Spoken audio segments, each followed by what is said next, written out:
आता विश्वामित्र समवेत राम आणि लक्ष्मण त्या ठिकाणी सगळ्यात मागच्या लाईनीला विश्वामित्र आणि राम लक्ष्मण त्या ठिकाणी बसलेले आहेत. थोड्याच वेळामध्ये आता सीता स्वयंवराचा कार्यक्रम त्या ठिकाणी चालू होणार. आता सीता स्वयंवराचा कार्यक्रम चालू होणार त्यावेळेस सांगितलं की ऐका, देशोदेशीतल्या राजाला विनंती आहे, देशोदेशीतल्या राजाला विनंती की जो कोणी धनुष्याचा भंग करेल त्याला माझी मुलगी ही सीता पत्नीत्व या रूपाने प्राप्त होईल. असं सांगितल्याच्या नंतर देशोदेशीतले राजे त्या ठिकाणी यायचे. ऐका बरं का, धनुष्य उचलण्याचा प्रयत्न करायचा पण धनुष्य कोण्याच राजाला त्या ठिकाणी हलत नाही. अनेक राजांनी त्या ठिकाणी धनुष्य उचलण्याचा प्रयत्न केलाय पण राजाला धनुष्य हलत नाही. रावण आला, रावणाने सुद्धा धनुष्य उचलण्याचा प्रयत्न केला, रावणाला सुद्धा धनुष्य हलत नाही. एका राजाला धनुष्य हलत नाही म्हणून दोन दोन राजांनी एकत्र येऊन त्या धनुष्याला हलवण्याचा प्रयत्न केला पण धनुष्य कुणाला हलत नाही. दोन दोन राजाला हलणार, तीन तीन राजे, चार चार राजे, 10 राजे एकत्रित आले, धनुष्य उचलण्याचा प्रयत्न केला पण धनुष्य त्या ठिकाणी हलत नाही कुणाला. आणि धनुष्य हलत नसल्यामुळे मग जनक राजाला वाटलं आता हा धनुष्य काही त्या ठिकाणी कुणाला भंग होत नाहीये.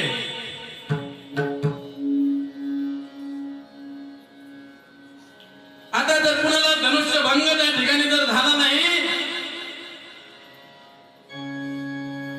तर माझी मुलगी ही सीता धवल फुलाची माळा त्या ठिकाणी कुणाच्या गळ्यात घालणार. अनेक राजाने प्रयत्न केला, कुणाला त्या ठिकाणी धनुष्य भंग त्या ठिकाणी होत नाहीये.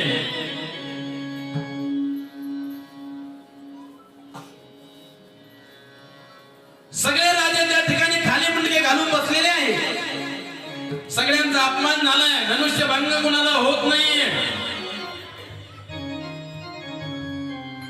मग त्या ठिकाणी जनक राजे उठल्याने जनक राजाला राग आला आणि राग आल्याच्या नंतर जनक राजे बोलू लागले, ऐका, कोई क्षत्रिय बचा नहीं बोले कोई भूमंडल पे कोई ऐसा माई का लाल है क्या जो ये धनुष्य को तोड़ डाले. है का असं कोणी माईचा लाल की जो या धनुष्याला भंग करेल? है का कोणी असा क्षत्रिय या भूमंडलावर की जो या धनुष्याचा भंग करेल? असा क्षत्रिय ज्या धनुष्यावर या पृथ्वीवर उरला नाही, या भूमंडलात उरला नाही की जो या धनुष्याचा भंग करेल. है का असं कोणी माईचा लाल जो या धनुष्याला भंग करेल? देशोदेशीतले राजे त्या ठिकाणी खाली मुंडके घालून बसलेले होते. कोणी त्या ठिकाणी शब्दाला प्रतिकार देत नाहीये कारण 10 राजे मिळून सुद्धा तो धनुष्य हलत नव्हता. मग जनक राजाला राग आला. जनक राजाने सांगितलं, या भूमंडळामध्ये आता कोणीच माईचा लाल नाही की जो या धनुष्याचा भंग करेल. आहे का कोणी असा माईचा लाल या सभेमध्ये की जो या धनुष्याचा भंग करेल? आणि असं म्हणल्याच्या नंतर महाराज रामप्रभू त्या ठिकाणी बोलत नाहीये पण लक्ष्मणाला त्या ठिकाणी राग आला. लक्ष्मणाला राग आल्याच्या नंतर मागच्याकडून लक्ष्मणजी ताळ दिशी उठून उभा राहिला. सांगितलं, ए बुड्ढे, क्या बाता करते बोले तू, क्या बाता करते है तू, क्या बोल रहा है? ये क्या है भूमंडल में कोई माई का लाल? काय बोलतो रे म्हातारड्या? या भूमंडळामध्ये कोणी माईचा लाल नाही म्हणतोय? अरे जगाचा मालक असलेला प्रभू रामचंद्र तो माझा भाऊ या सभेमध्ये बसलेला आहे आणि तो माझा भाऊ या सभेमध्ये बसलेला असताना तो म्हणतो या भूमंडळामध्ये कोणी माईचा लाल नाही जो या धनुष्याला भंग करेल. काय बोलतो शेरड्या? तोंड सांभाळून बोल. ऐसे कई कमत्या तो मैंने कितने सालों से तोड़ डाला बोले. काय म्हणतोय लक्ष्मण? लक्ष्मणाने सांगितलं, अरे मी छोटा होतो तेव्हाच या धनुष्यासारख्या कितीतरी कमट्या मी तोडून टाकल्या. कोणत्या कमट्या? अरे 10 राजाने त्या धनुष्याला उचलण्याचा प्रयत्न केला, तो धनुष्य जागेवर हलत नाही. त्या धनुष्याला लक्ष्मण सांगतोय, हे जनक राजा, अरे अशा कमट्या तर मी कितीतरी कमट्या लहानपणी तोडून टाकलेले. आणि माझा विषय सोड, पण तो जगाचा मालक असलेला प्रभू रामचंद्र माझा भाऊ या सभेमध्ये असताना तो सांगतोय की भूमंडलामध्ये कोणी क्षत्रिय नाही, कोणी माईचा लाल नाही जो या धनुष्याला तोडेल. तोंड सांभाळून बात कर. आणि मग विश्वामित्राला वाटलं की आता लक्ष्मणाने जे केलंय ते योग्य केलं. लक्ष्मण समोर गेला. लक्ष्मणाने सांगितलं आता तरी तोंड सांभाळून बोल. याच्यानंतर जर म्हणला या भूमंडलामध्ये कोणी माईचा लाल नाही तर याद राख म्हणे. अशा प्रकारचं लक्ष्मण बोलू लागला. पण रामप्रभूला वाटलं लक्ष्मण हा रागीट स्वभावाचा आहे, बोलायला लागलाय, मोठ्या व्यक्तीला बोलतोय, याला काही मान मर्यादा आहे का नाही. म्हणून रामप्रभूने विश्वामित्राकडे बघितलं आणि विश्वामित्राला आज्ञा केली. गुरुदेव बोले लक्ष्मण जी मेरा छोटा भाई है. लक्ष्मण माझा छोटा भाऊ आहे आणि रागीट स्वभावाचा आहे. जरा रागीट स्वभावाचा असल्यामुळे त्याला लवकर राग येतो. गुरुदेव माझ्या भावाला क्षमा करा.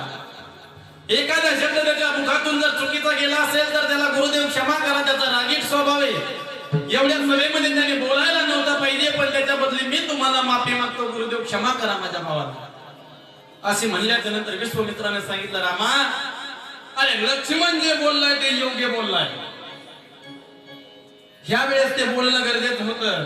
जर जगाचा मालक प्रभू रामचंद्र जर या सभेमध्ये असेल आणि त्या सभेमध्ये जर जनक राजा म्हणत असेल कोणी माईचा लाल नाही या भूमंडळामध्ये जो या धनुष्याला तोडेल,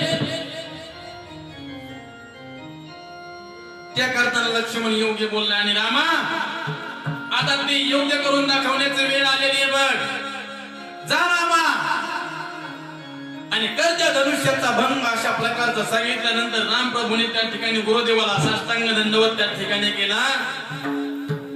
आणि रामप्रभू आपल्या जागेवरून त्या ठिकाणी उठलेले आहेत.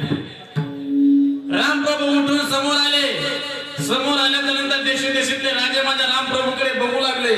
अरे आमचं एवढे बलाढ्य शरीर, एवढे ताकदवान आम्ही आहेत, एक दोन राजाला तो धनुष्य उचलला नाही. आम्ही 10,000 राजांनी मिळून एकत्रित मिळून धनुष्य उचलण्याचा प्रयत्न केला, आम्हाला तो धनुष्य हालत नाही. या 10-15 वर्षाच्या छोट्याशा मुलाला काय धनुष्य उचलणार. आणि म्हणून रामप्रभूकडे बघून देशोदेशीतले राजे हसू लागला. बोले इसका छोटा भाई तो बातें बहुत बड़े बड़े करता है और ये क्या उठाएंगे धनुष्य. 15 वर्षाचं हे बालक हे काय या धनुष्याला उचलणार म्हणून. आणि सगळे राजे माझ्या प्रभूकडे बघून हसू लागले. हसत असताना माझे प्रभू रामचंद्र त्या ठिकाणी त्या ज्या व्यासपीठावर तो धनुष्य बाण ठेवलेला होता त्या धनुष्याच्या जवळ गेले. गेल्याच्या नंतर महाराज त्या ठिकाणी जाऊन उभा राहिले. उभा राहिल्याच्या नंतर त्या ठिकाणी प्रभूने त्या धनुष्याकडे बघून आपले हात जोडले. आणि हात जोडल्याच्या नंतर जगाच्या मालकाला विनंती केली की हे भगवंता हे सगळं करणं तुझ्या हातामध्ये, बघ काय करायचंय. गुरुदेवाचं त्या ठिकाणी हृदयामध्ये स्मरण केलं. गुरुदेवाला अंतःकरणात साठवलं आणि त्या धनुष्याच्या समोर उभं राहून त्या ठिकाणी आपल्या गुरुदेवाला साष्टांग दंडवत केला. आपल्या बापाचंही त्या ठिकाणी स्मरण केलं. आपल्या पिताजीलाही त्या ठिकाणी दंडवत केला. मिथिला नगरीचे राजे असणारे त्या जनक राजाला त्या ठिकाणी दंडवत केला. आणि त्या महालामध्ये बसलेल्या सर्व साधू संतांना त्या ठिकाणी दंडवत केला. आणि सगळ्याला दंडवत केल्याच्या नंतर ज्या सिंहासनावर तो धनुष्य बाण ठेवलेला त्या धनुष्य बाणाकडे बघून दंडवत त्या ठिकाणी केला. दंडवत केल्याच्या नंतर माझ्या रामप्रभूने तो धनुष्य डावा हात असा त्या धनुष्याला लावला आणि एका हाताने तो धनुष्य उचलला आणि असा दोन्ही हाताने मोडून त्या ठिकाणी त्या धनुष्याचा भंग केला. आता दोन्ही हाताने धरून त्या धनुष्याचा भंग केला. हे देशोदेशीच्या राजाने बघितलं आणि धनुष्याचा भंग झाल्याच्या नंतर महाराज तिकडून त्या ठिकाणी सीतामाला आपल्या हातामध्ये धवल फुलाची माळा घेऊन उभी होती. धनुष्याचा भंग झाल्याच्या नंतर सीतामाता समोर आली. समोर आल्याच्या नंतर आपल्या हातातली ती धवल फुलाची माळा त्या ठिकाणी प्रभूला घालून दिली आणि प्रभूला धवल फुलाची माळा त्या ठिकाणी घातली. आणि प्रभूला धवल फुलाची माळा त्या ठिकाणी घातल्याच्या नंतर देशोदेशीतले राजे त्या ठिकाणी हाहाकार करू लागले, दंगा करू लागले. सगळे एकमेकाकडे पाहून त्या ठिकाणी ललकार कशा प्रकारचे करू लागले. बोले 15 वर्षाचा हे मुलगा याने धनुष्य उचललाय, 10 राजे मिळून हा धनुष्य उचलत नाही, तो या बालकाने उचललाय. जिकडा तिकडा अशा प्रकारचा गोंधळ करू लागले. आणि गोंधळ करत असताना कशाचा गोंधळ चाललाय म्हणून तेवढ्यात त्या ठिकाणी परशुरामजीचं आगमन झालेलं आहे. आणि परशुरामजीचं आगमन झाल्याच्या नंतर परशुरामजी त्या ठिकाणी आलेले आहे. बराचसा त्या ठिकाणी वादविवाद अशा प्रकारचा झाला. लक्ष्मणाने परशुरामजीला सांगितलं, परशुरामजी तुमचं बोलण्याचं कारण नाहीये, तोंड सांभाळून त्या ठिकाणी बोला. पण परशुरामजीने सांगितलं, अरे मी परशुराम आहे लक्ष्मणा, तुला माहिती का कोण आहे परशुराम? जरा मागचा विचार बघ. अरे कितीतरी वेळेस निक्षेत्र वृद्धी करण्याची ताकद या परशुरामामध्ये. कधी बघितलंय का तू इतिहास? कोणाशी बोलतोय? जरा तोंड सांभाळून बोल लक्ष्मणा. त्या ठिकाणी लक्ष्मणाला आवरण्यात आलं. राम प्रभूने सांगितलं परशुरामजीला की जाने दो बाबा, वो मेरा छोटा भैया आहे, माझा लहान भाऊ आहे, जाऊ द्या म्हणे त्याला. आता त्याला तुम्ही अशा प्रकारचं माफ करून टाका. आणि माफ करून टाका म्हणल्याच्या नंतर त्या ठिकाणी महाराज परशुरामजीने लक्ष्मणाला त्या ठिकाणी माफ केलेलं आहे. आता सीता मातेने धवल फुलाची माला त्या ठिकाणी माझ्या प्रभूच्या गळ्यात घातली. धवल फुल म्हणजे मोहाचे जे फुलं असतात ना, त्याला धवल फुलं अशा प्रकारचे म्हणतात. मोहाचं झाड माहितीये का? आपण सगळे शेतकरी आहोत, आपल्या सगळ्यांना माहिती आहे. मोहाचे जे झाड असतात त्याला जे फुलं येतात ना, त्याला धवल फुलं अशा प्रकारचं म्हणतात. त्या मोहाच्या फुलाची माळ घेऊन सीतामाता हातामध्ये रेडी होती. मग आता मला सांगा, त्यावेळेस सीतामातेला गुलाबाचे फुलं सापडले नव्हते का हो? मोगऱ्याचे फुलं सापडत नव्हते का? चाफ्याचे फुलं सापडत नव्हते का? फुलं नव्हते का हो त्यावेळेस? मोहाच्या फुलाची माळ का घातली असेल सीतामातेने? त्याचं कारण आहे बघा. काय कारण आहे?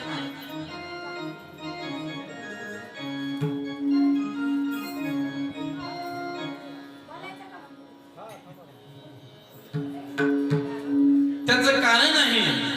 काय कारण आहे? मोह सगळ्याला माहिती. त्या मोहाच्या फुलाचं एक सामर्थ्य आहे. काय? मोहाचं फुलाचं सोडा, मोहाचं सुद्धा एक सामर्थ्य आहे. त्याचं काय सामर्थ्य आहे हे आता तू मला नाही कळणार. जे मोहाच्या नादी लागले त्याला कळत त्याचं काय सांग ते सांगते बरोबर. त्यांना जर म्हणलं आपण महाराज हे दादा हे घेणं चांगलं नाही, ते सांगते महाराज याची चव तुम्हाला काय करणार आहे? अहो हे घेतल्याशिवाय संध्याकाळी चांगली झोपच लागत नाही. हे ज्यावेळेस आम्ही थोडस घेऊ ना म्हणे त्यावेळेस संध्याकाळी चांगली झोप लागते. कशाने? त्या मोहाचा जो रस असतो त्या रसाने, मोहाचा आमरस.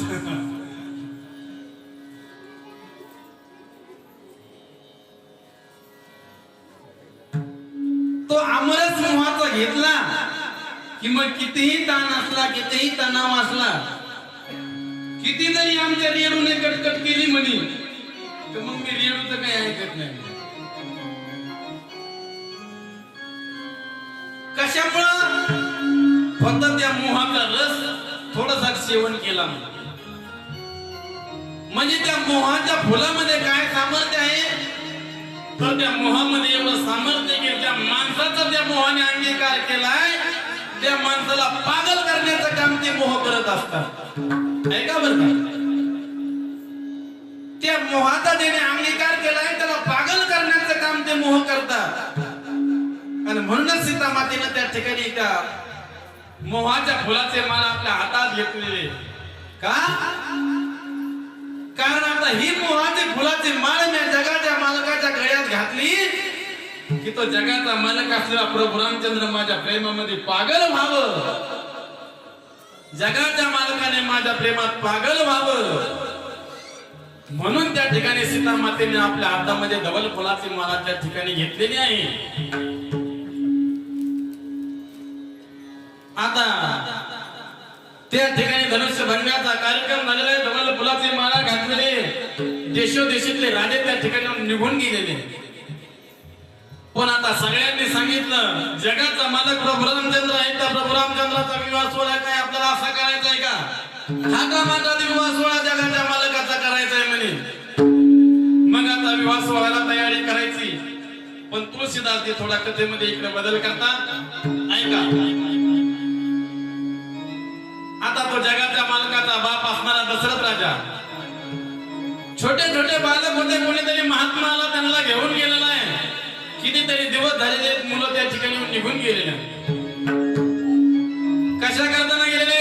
अरे राक्षसा संग युद्ध करण्याकरता माझे छोटे छोटे मुलं गेलेले. आता थोडं अयोध्येकडे चला. राम प्रभू आणि लक्ष्मणजी निघून गेलेले, पण अयोध्येकडे चला. आता जेव्हापासून राम प्रभू आणि लक्ष्मणजी निघून गेले तेव्हापासून दशरथ राजा त्या राजमहालामध्ये आपला निवांत बसलेला आहे. कितीतरी दिवस झाले दोन्ही मुलं बापाला सोडून त्या ठिकाणी गेले. ज्या मुला करताना नवस केला, ज्या मुला करताना यज्ञ केला, ज्या मुला करताना याग केला, तोच मुलगा सोडून कितीतरी दिवस झाले बापाला सोडून निघून गेलेला आहे. आता दशरथजी इकडे रोज सकाळी उठल्याच्या नंतर स्नान वगैरे करतात आणि जेवण्या करताना पंचपक्वान्नाचा ताट त्यांच्या समोर त्या महाराणी आणून ठेवतात. पण खरं सांगू का दादा, जगाचा मालक जरी असला तो दशरथ राजा, तरी यज्ञादी कर्म करून ते पुत्र त्या ठिकाणी प्राप्त केलेले आहेत. आणि ते प्राप्त केलेले मुलं त्या ठिकाणी एका महात्मा येऊन घेऊन गेलेले. मला सांगा, आता पंचपक्वान्नाचं ताट जरी समोर असेल तर कोण्या बापाला त्या ठिकाणी जेवावं वाटेल हो? अरे आपले लाडके मुलं जर आपल्या घरात आपल्याला सोडून देऊन कितीतरी वर्ष झाले आनंदात गेलेले, ते काही तिकडे शॉपिंगला गेलेले नव्हते, ते काही फिरायला गेले नव्हते, ते काही गोव्याला गेले नव्हते, ते काही केदारनाथ बद्रीनाथ दर्शन करताना गेले नव्हते, तर गेले ते कशा करताना शत्रूसोबत युद्ध करण्याकरताना गेले होते. मुलाचा काही संदेश त्या ठिकाणी नाहीये. बापा समोर पंचपक्वान्नाचं ताट यायचं, दशरथ राजा समोर, दशरथ राजा समोर पंचपक्वान्नाचं ताट आण की दशरथ राजाचे डोळे ऑटोमॅटिक त्या ठिकाणी पाण्याने भरून यायचे. आणि दशरथ राजा म्हणायचा, मनात विचार करायचा, अरे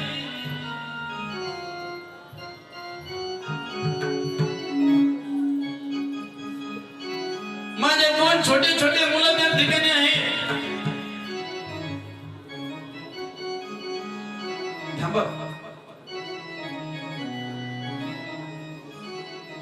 माझे दोन छोटे छोटे मुलं त्या ठिकाणी छोटे छोटे असताना त्या ठिकाणी कोणीतरी महात्मा आला आणि त्या मुलाला घेऊन गेलाय.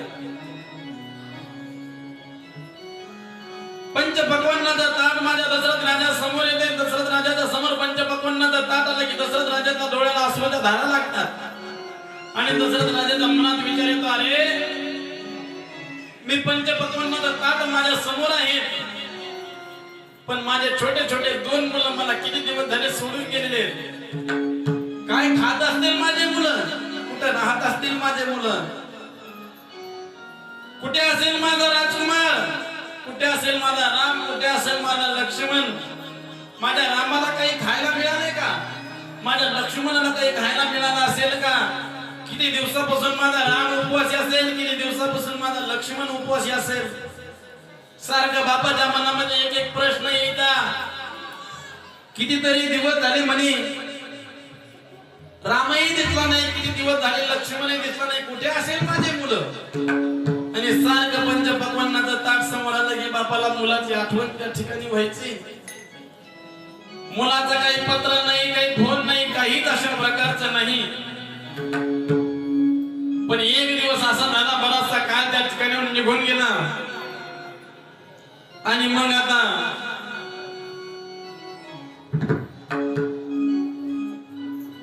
तिकडे त्या ठिकाणी धनुष्य भंगाचा कार्यक्रम झालेला होता. सीता मातेने धवल फुलाची माळा प्रभूच्या गळ्यात घातला होता, पण विधिवत सोहळा करायचा आहे.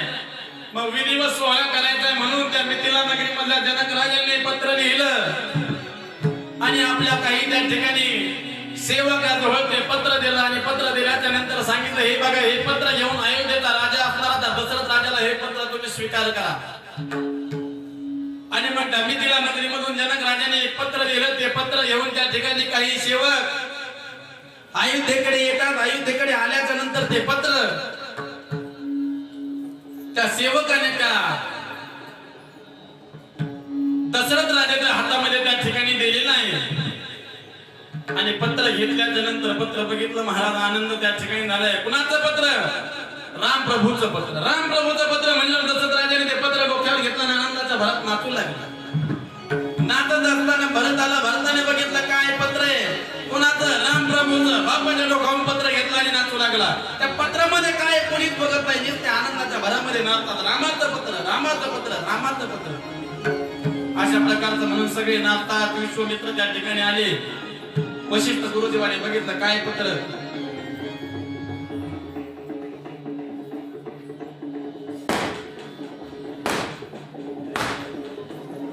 रामाचं पत्र आहे म्हणून काय करायचं आता विधिवत सोहळ्याला त्या ठिकाणी जायचं आहे.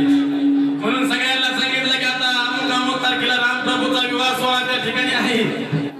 विधिवत लग्न सोहळा त्या ठिकाणी करायचंय. नवरदेवही त्या ठिकाणी सजलेले, नवरी सजलेली, वऱ्हाडी मंडळ सुद्धा सजून त्या ठिकाणी आलेलं आहे. चला आता आपल्याला जगाच्या मालकाचा विधिवत लग्न सोहळा त्या ठिकाणी करायचा आहे.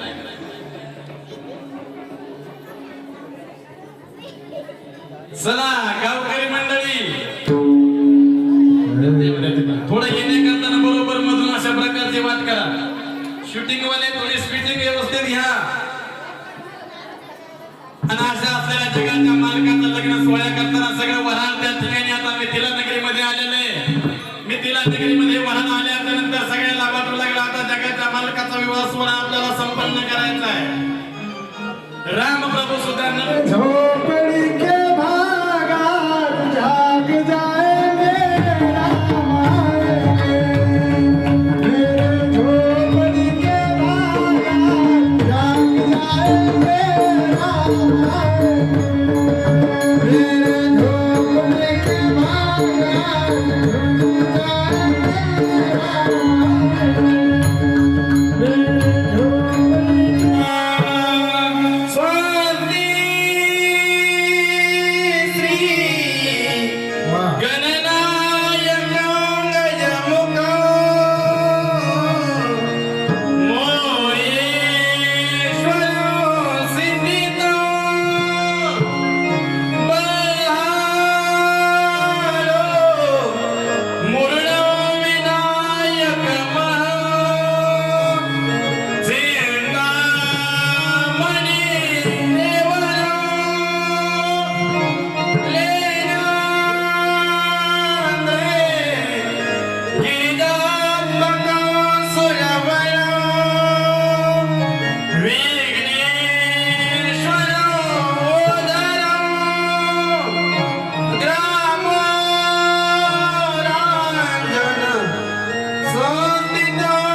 जगून वला नपवला कोणासी म्या येई दे आता ये विचार श्री